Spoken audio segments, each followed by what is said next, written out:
One step closer to the Jetsons. To make Uber's flying taxi service UberAIR a reality, it will need the landing pads that Uber is calling Skyports.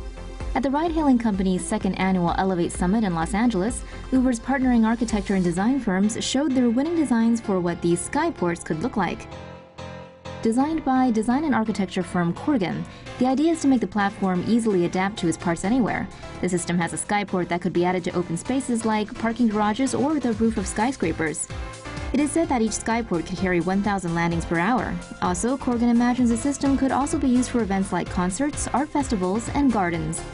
Pickard Chilton Arup took the idea to elevate with their design. It is said the design could be able to handle 180 landings and takeoffs per hour per module.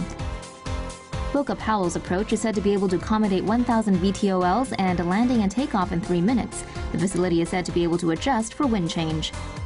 Gannett Fleming's design could support up to 52 eVTOLs per hour per module, and it hopes to facilitate more than 600 vehicles and 4,000 people per hour by 2028. The Beehive design from Humphreys and Partners would be able to handle 900 passengers per level an hour. The Beck Group's design concept could be able to accommodate 150 takeoffs and landings per hour and can be scaled up to 1,000 trips per hour. Well, Tomo Sapiens, which one is your favorite? Let's see what the future has in store for us. Car journeys are going to be so much fun in the future. Tech giant PANASONIC has unveiled its futuristic vision for an autonomous car cabin. The Panasonic Autonomous Car Cabin has 4 seats that can face each other, arranged around a centerpiece interactive digital display system. Each seat has an individual display screen table that allows passengers to map the journey, play games, or read information. The 4 screens can also combine into a single table with a bigger screen. The interior trim of the cabin is made of plastic smart materials that display information and can change to look like wood, metal, or leather.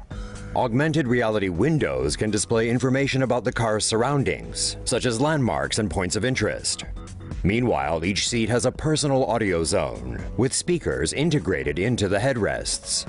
Facial recognition technology identifies the driver and will only permit registered drivers to take control of the vehicle. Should the driver choose to take the wheel, an 8-camera system feeds into an augmented reality display in the windshield to aid navigation. Panasonic's design was revealed at tech trade show CES 2017 in Las Vegas. According to the company, the plans are still a work in progress. But Panasonic hopes the concept will give people an idea of what the autonomous car of the future might look like. Well, this is unique. Ever thought of air travel in terms of reusable shipping containers? If what a bunch of researchers are doing in Switzerland is anything to go by, that concept might just fly. Developed at the Federal Polytechnic Institute, the pod planes concept could one day allow passengers to board at rail stations. These pods each measure 30 meters in length. After being ferried to the airport, the pod would join others under a giant 60-meter wing. This modular concept aircraft is one of several developed by Swiss researchers called ClipAir. According to CNN, its speed and range would be around the same as most mid-sized commercial aircraft. Prepare to get your mind blown. There's a bizarre new plan for what could be the world's tallest building, and it's literally out of this world. Instead of being built from the ground up, this futuristic skyscraper will be hanging down from the heavens. Analemma Tower is the brainchild of a New York City design firm. It consists of a tall tower suspended via cables from an asteroid that's been repositioned to orbit the Earth. The wandering skyscraper would be in a geosynchronous orbit, tracing a figure-8 path on its daily loop across the northern and southern hemispheres. The proposal calls for the tower to be constructed in Dubai, where costs are lower. Once completed, the massive structure will then be taken to New York via orbital transfer. With the upper part of Analemma constantly exposed to sunlight, power can be harnessed by space-based solar panels, while water can be filtered and recycled. Residential units will be placed 2/3 of the way up, with lower floors reserved for business and entertainment use. The plans don't specify how to get on and off the property, but illustrations suggest people would do so via parachutes. With such an outrageous proposal, there's no telling when or if the hanging tower will ever make it to the real world. Still, you never know. This 6-rotor personal drone would be an awesome way to get around. Ever since the Jetsons, who hasn't dreamed of owning a flying car? That day an electrical vertical takeoff and landing vehicle can replace the gas guzzler in the driveway. But what if you just want to zip around the neighborhood? Well, then the Solexa is the whip for you. The Solexa is designed for shorter flights of about 20 minutes. Imagine skipping over traffic on your way to work.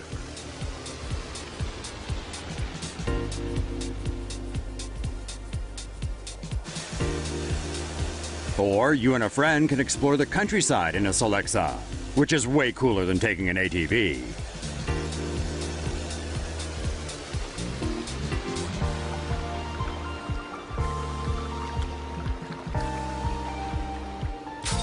Its designers also think the police might find the Solexa useful. Cops riding a Solexa could quickly respond to a crime scene and then report back to a command center. Navigation would be automated. Punch in coffee shop and the Solexa is programmed to take you there. The Solexa has a 200-pound payload, a 30-meter height ceiling, and a maximum flying time of about 20 minutes. At this point, the concept is just a concept, much like flying cars that fold into a briefcase. This is what the airport of the future might look like. A UK company has released a concept of what airports will be like by the year 2040, and they look a whole lot more efficient and passenger-friendly than today's airports. In the future, airline passengers will be expected to check in via self-service desks, which include biometric scanners that can scan passengers' facial features, iris patterns, and fingerprints in order to verify their identities. After check-in, a biometric token will be issued and stored in the passenger's smartphone. This serves as a boarding pass and ID. Luggage can be checked in at drop-off points. Laser molecular body scanners can detect even tiny quantities of dangerous materials in the passenger's clothing or their luggage without the need for a body search. Passengers may buy duty-free goods from virtual shopping stations and have the goods delivered to their homes. Airports in the future may need to expand their runways and parking facilities to cope with the increasing size of aircraft and the number of passengers. Airport control is likely to be operated remotely from outside the airport, with staff monitoring live video footage of the facility. Upon arrival, passengers will be notified when their luggage is ready for collection. When an airport enters the full self-service phase, passengers will get help from virtual assistants. And in fact, many such technologies are already being implemented. For example, biometric scanners are currently being trialed at Heathrow and Schiphol airports. Life in the fast lane. Traffic in Colorado's capital city could get seriously faster in the next half-decade. Headed by tech firm Arrivo, the Denver High-Speed Traffic Tube project will first build a test track following the city's E470 toll road. The system will see a variety of vehicles, both passenger and cargo, using it. The technology uses a combination of magnetic levitation and electrics to propel cars at speeds of up to 200 miles per hour. If successful, Arrival could potentially expand to connect with Denver's current transportation infrastructure.